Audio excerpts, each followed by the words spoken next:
Greetings, everybody. Time for another mini lecture. I think I'm going to go two parts to this one. This is the section that, boy, I wish we were in class for this one, but we're not. We're the best we can. This one is about developing closer relationships. I'm going to consider a lot of information that you may have some awareness of, you may have encountered some of it, but not in the ways I think that you will find quite interesting as I present it to you. Now, the first thing to note is that David Myers, who is a psychologist who writes quite a bit, and I'm kind of a fanboy of his, but anyway, he said there are few stronger predictions of happiness in this world than a close, nurturing, equitable, intimate, lifelong companionship with one's best friend. Now, you may be able to tell right away that there are two things that are not in that definition.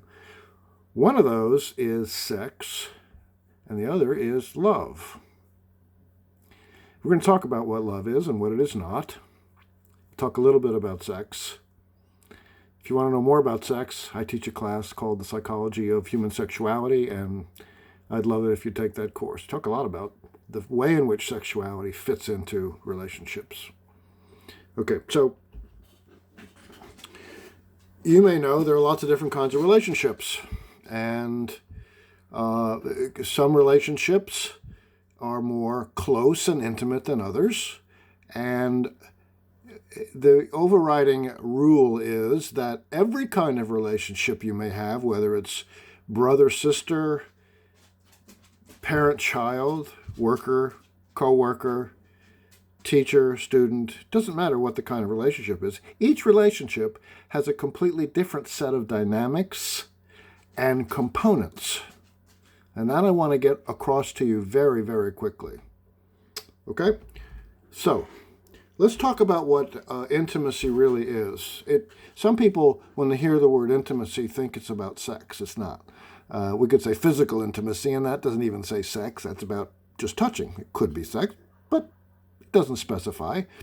When we use the word intimacy in psychology or in general parlance, we generally mean that we're talking about emotional closeness. And specifically, intimacy is about emotional closeness that develops over time as participants in that relationship utilize a number of components, one of which is mutual self-disclosure. Not one person, mutual self-disclosure. They share unique experiences, and they demonstrate that they understand each other over time. Okay? So some relationships, like boss and worker, are not intimate by this definition. Worker, co-worker are not by this definition. Or let's put it this way, should not be. Don't make the mistake of thinking the person you work with is your best friend, or, that would be a mistake. Okay. But sister, brother, likely. Parent, child, likely. Lovers, likely, we hope. Yeah. What do intimate relationships provide? Well, they provide a lot of things. Social connections, stress reduction, giving and receiving soothing and empathy in general, helping to achieve goals, all sorts of things. And affection and maybe sex, depending on the kind of relationship, yes? So one of the things I want to talk to you about in a little bit is this idea of intimacy itself. And what I'd like you to know is that every single person has a different level of need for emotional closeness. Okay? So my level of need on average for physical and emotional closeness in this case is not the same as yours.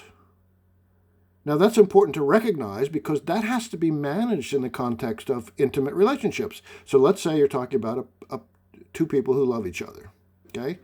And they're sexual with each other. It may be, and usually is, that one of the two likes more emotional closeness and sharing and the other one does not. And so they have to navigate this. They have to, in some ways, work that out, right? The other interesting point to make here is that early on in a romantic relationship where people are infatuated with each other and sexually driven, both partners generally look like they want a lot of emotional closeness. They look kind of similar. And that doesn't begin to change. You don't begin to see that there's a difference until later in the relationship, say 6, 7, 8 months out. Yeah? And that's interesting. That's really interesting to me. So the next thing I want to talk about briefly is this idea that when you form a relationship, you're forming an us. You're forming an entity composed of the two of you, but which has needs that encompass the two of you, that are more important than what either one of you particularly needs in a moment. So, for example, if the relationship needs some coaching, they need a therapist, they need someone to help them, but neither one or one of the two don't really want to go to a therapist. They say, oh, it's too expensive, oh, I don't want to get time, blah, blah, blah. You don't get to say that if what you want is the relationship to persist and to thrive. You see, because the needs of the relationship, in this case to see a counselor, supersede the individual needs, you see. But that having been said, the goal of the relationship is to try to meet each other's needs, but not expect that your partner will ever meet all of them. That's just not going to happen. Okay? Now, all of us maybe know of a relationship, and some of us have been in a relationship where we've been with someone whose needs are much more dire, important, self-important from their point of view than ours. Okay, maybe we've known a relationship where there's a big me, someone who me. I get a narcissistic kind of person, we might say, and then a smaller you. We could be talking about the EWE kind of you, but we're not. So what happens is that bigger personality, that more narcissistic person, tends to get their needs met at the expense of the smaller person in the group. Not smaller is the wrong word. Less demonstrative of their needs. And often that person is more likely to provide for the needs of the big me person in that relationship. And the big me, of course, is willing to take that. So that big entity, that big personality, that person gets their needs met and the little you doesn't, not except by accident, or less likely to. The potential of the big person, the big ego, is more likely to be reached and not so much the other way around. The person who's being used as a servant, in a sense, as a provider, is going to feel less powerful, and they're going to eventually give out. And you know, of course, what the big you says, the big me rather, the person with the big personality, the more narcissistic person, says, well, that's too bad. Why are you changing the rules? And if that little you leaves, then the big narcissistic person will find another one to serve their needs. Yeah. All right. So what do I write? So what we're talking about here is a matter of balance, aren't we? We're talking about the idea that healthy relationships maintain a balance between meeting the needs of one and each, okay, of the people in the relationship, both and each.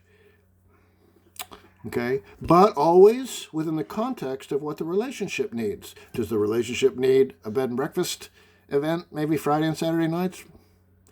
If one doesn't want to go, well, get yourself ready to go, because the relationship might need that. See? All right.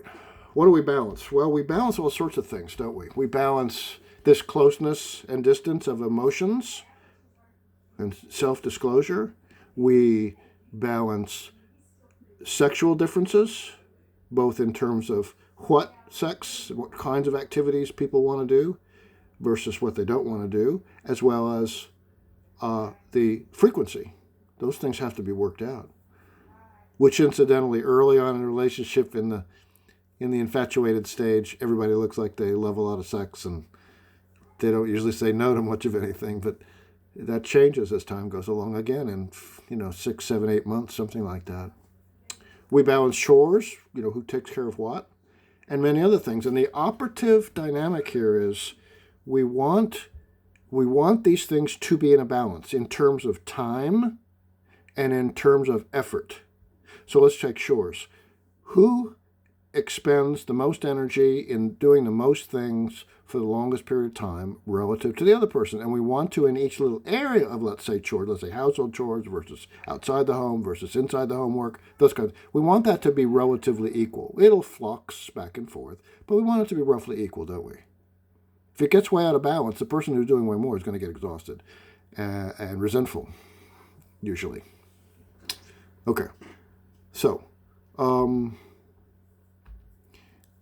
there are levels of relationships, okay? There's the 99.99999% of you and the rest of the world, which is not a relationship. And the only kind of dynamic, the only kind of ingredient and characteristic of that kind of relationship would be superficial communication, things that are not emotionally expressive, things that are not personal in nature. You may or may not have an audience in the fall for football. If they have a fall football, that would be an example of superficial communication.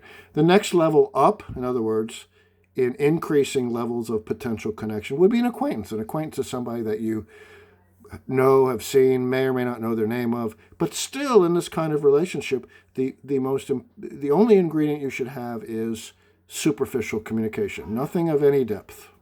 Okay? The next relationship kind is a step up, and that's a companionship. And a companion is somebody that you do things with, but you don't have much of any other kind of connection, though if you continue to do something or things with people as a companion, then you get a chance to begin this self-disclosure, talking more about who you really are, and so on and so forth. That's a companionship. That's what dating was at one time. It's not that anymore, but it used to be that. Okay. Then the next step up is a big one, to friendship. Friendship not only has superficial communication, but it has much more self-disclosure, which is the engine of intimacy, and the beginnings of trust and the beginnings of commitment.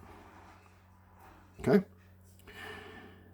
The final step up would be a romance. A romance certainly has lots of self-disclosure, still has lots of superficial communication. All these levels have superficial communication, but lots more self-disclosure, way more trust, way more commitment, and the presence of sexual behavior.